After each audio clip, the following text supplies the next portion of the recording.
유월절을 지키는 삶이라는 제목으로 우리 말씀을 묵상하도록 하겠습니다.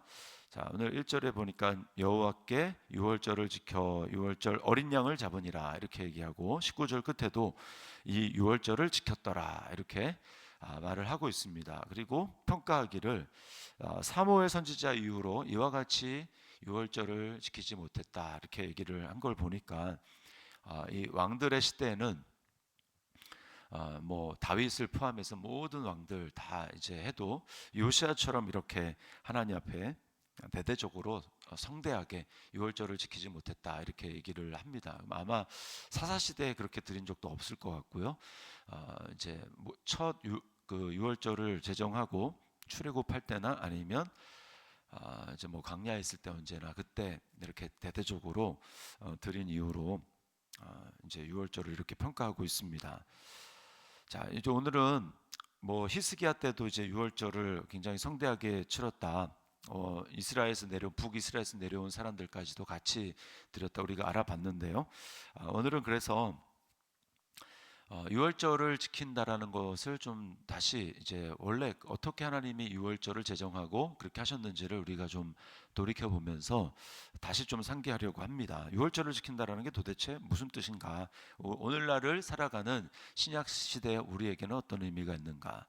자, 먼저는 우리는 거듭남의 의미가 있습니다. 유월절은 거듭남의 의미가 있습니다. 왜냐하면 자, 유월절을 통해서 이제 출애굽을 하지 않습니까? 이스라엘 백성들이 애굽을 하고 그리고 하나님이 이제 아비우버를 이제 종교록으로 삼아서 첫째 달 14일이라고 이야기를 합니다. 이제 그 태양력으로 따지면 한 3월 또는 4월쯤 되는 이제 절기인데 아빕은 이 보리를 얘기를 합니다. 그래서 추수와 관련이 있는데요. 그래서 이 유월절은 이제 그 첫 해의 시작은 아니지만 종교록으로 하나님과의 관계에서 첫 출발을 하는 하나님 백성으로 첫 출발을 하는 그런 의미가 있습니다. 모든 장자가 죽음을 당하는 재앙이었죠. 그래서 모든 집에 이제 재앙이 임하는 겁니다. 상징적으로 모든 집에 기력의 시작인 장자가 죽임을 당함으로 하나님의 이제 심판을 얘기를 하는 거죠. 자, 그러니까 모두 다 죽게 됐는데 이스라엘 백성들은 어떻게 안 죽었습니까? 딱 하나 이제 희생됐기 때문에 어린 양이 각 집마다 희생이 됐습니다. 그리고는 그 피를 이제 문 지방을 빼놓고 좌우 그다음 위에까지 이렇게 다 바르죠. 그것이 생명을 상징하는 거라고 제가 지난번에 특세 때 말씀을 드렸습니다. 이 헤트라고 하는 이 히브리어 단어에서 생명을 상징하기 때문에 딱 그 피로 이제 생명 딱 이렇게 쓰는 겁니다. 그럼 하나님의 천사가 그 집은 넘어가는 거죠. 그 심판이 넘어가는 겁니다. 6월절 당일날 이제 심판할 때 그때 이스라엘에 어떤 전례가 있습니까? 원래 살인자들을 놓아주는 전례가 있죠. 그때 바라바 예수가 원래는 죽어야 되는데 바라바 예수 대신에 그리스도 예수가 메시아 예수가 십자가에 내어줌으로 바라바 예수는 살인자고 강도인데 그는 풀려났습니다. 이건 뭘 보여줍니까? 우리가 바로 그 사람이라는 거죠. 바라바 예수 강도고 살인자고 하나님 앞에 그렇게 죄인인 우리가 의인으로서 예수 그리스도는 의인이죠. 의인으로서 불의한 자를 대신하셨으니 이것이 이제 유월절입니다. 그래서 우리가 안 죽은 거예요. 우리가 살아난 겁니다. 그래서 유월절을 지킨다라는 것은 내가 예수의 피로 하나님 앞에 심판을 벗어나서 거듭나게 되었다. 하나님 백성이 되었다. 하나님의 진노를 넘어가게 되었다라고 하는 것을 말해주는 것입니다. 그것을 기억하는 거죠. 감사하다. 이걸 기억하는 것입니다. 예수의 피가 우리 마음에 뿌려졌어요. 고린도전서 5장 7절에 보면 우리의 유월절 양 곧 그리스도께서 희생되셨느니라. 분명히 출애굽에서 희생된 어린 양이 예수님이었다라고 말합니다. 베드로전서 1장 2절에는 예수 그리스도의 피 뿌림을 얻기 위하여 택하심을 받은 자들에게 편지하노니. 우리 성도는 어떤 사람들인가? 바로 마음에 예수 그리스도의 피 뿌림, 문에 바르는 게 아니라 우리의 마음에 예수님의 피를 뿌림 받은 바 된 사람입니다. 그래서 하나님의 심판이 넘어간 사람들, 그래서 그 은혜에 감격해서 오늘날 유월절을 지킨다라는 것은 우리는 사실은 매번 성도가 모일 때에, 지금은 우리는 한 달, 그래도 한 달에 한 번 하는 거 꽤 많이 하는 거지만 이제 만찬을 하는 거죠. 성찬식을 하는 것입니다. 그것을 기억하고 하는 거죠. 그래서 매 성도들은 모일 때마다 예수 피 외에는 설명이 안 되는 사람들이기 때문에 원래는 신약 시대 때는 모일 때마다 했습니다. 모일 때마다. 자, 그리고 두 번째는 뭡니까?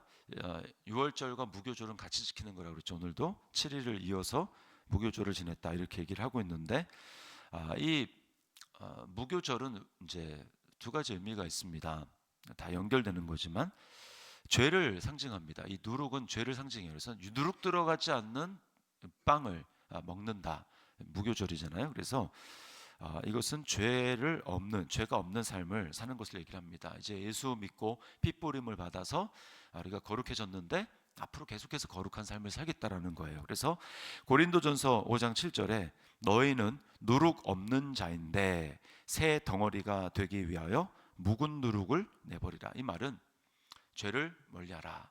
죄 멀리하는 날마다 예수 그리스도 연합한, 주님이 의인이시고 죄가 없기 때문에 이제 예수님과 연합한 자로 어떻게 살아가야 됩니까? 죄 없는 삶을 살아가고, 그것이 하나님이 우리를 택한 이유라고 에베소서에서 이야기를 합니다. 자기 앞에 영광스러운 교회로 세우사 거룩하고 흠이 없게 하려 하심이라, 이렇게 말씀을 하시죠. 그런가 하면 거룩함으로 주님의 재림을 기다리는 것입니다.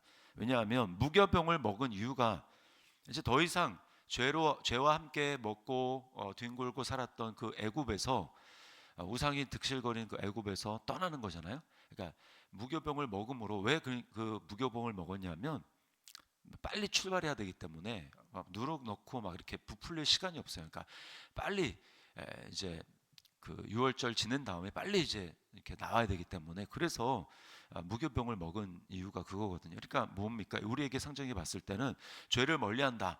좋습니다. 근데 그 죄를 멀리할 뿐만 아니라 이 땅은 요한계시록에 우리가 살펴봤지만 그 관점에서 뭐라고 얘기합니까? 바벨론이거든요. 음녀입니다. 음녀. 이 세상 자체가 음녀예요. 그래서 이 세상을 사랑하는 건 뭡니까? 하나님 앞에 간음을 행하는 것입니다. 그래서 야고보서 4장 4절에 간음한 여인들아 세상과 벗된 것이 하나님과 원수됨을 알지 못하느냐. 그러니까 계시록에서 뭐라고 얘기합니까? 내 백성들아 거기에 참여하지 말고 거기서 나오라. 바벨론에서 나와라. 바벨론을 심판할 때 안 나오면 그 성과 함께 멸망하는 거예요. 그게 철로역정 아니겠습니까? 크리스찬이 그 이제 장망성이라고, 장차 멸망할 성을 떠나는 거죠. 이 세상은 하나님의 진노 가운데 있고 결국은 멸망을 당할 것입니다. 그러니까 우리는 무교병을 먹는다. 이건 늘 떠날 준비를 하는 거예요. 예수님이 재림하실 그때를 기다리면서 이 세상에 마음을 쏟아놓고 그렇게 해서 이 세상과 더불어 살아가는 것이 아니라, 이 세상과 더불어 살아가는 것은 간음하는 것이다. 음녀와 더불어 즐기는 것이다. 라고 하는 것을 기억하고, 그렇다고 이 세상을 막 죄악시할 필요는 없습니다. 우리는 불쌍히 여기고 예수님처럼 이 세상에 살아가는, 예수 없이 살아가는 사람들, 참 소망이 아닌 죽은 소망을 가지고 살아가는 사람들을 위해서 불쌍히 여기는 마음으로 기도하고 그들에게 복음을 전해야죠.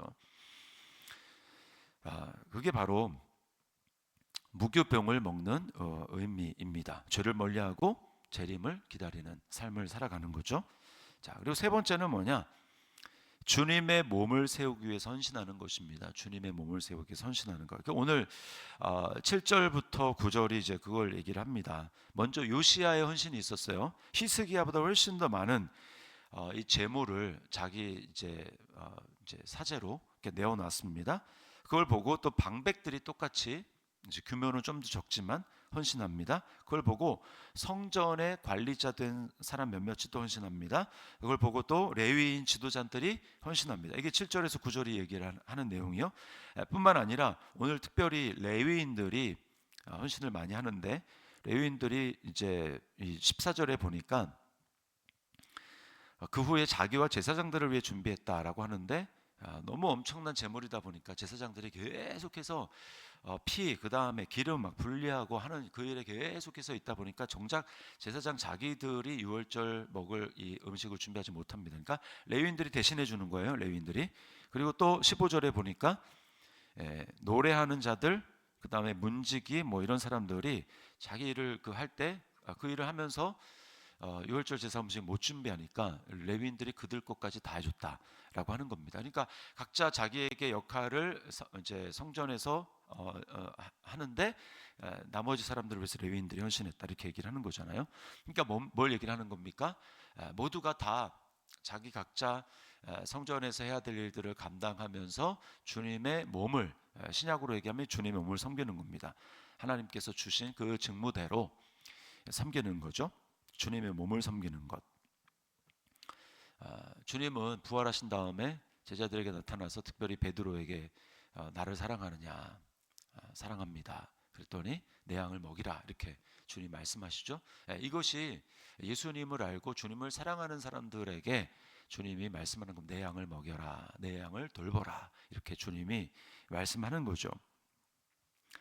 그래서 골로새서 1장 24절에 바울 사도는 이렇게 얘기합니다. 너희를 위하여 받는 괴로움을 기뻐하고, 골로새 교회 성도들 기뻐하고, 그리스도의 남은 고난을 그의 몸된 교회를 위하여 내 육체에 채우노라.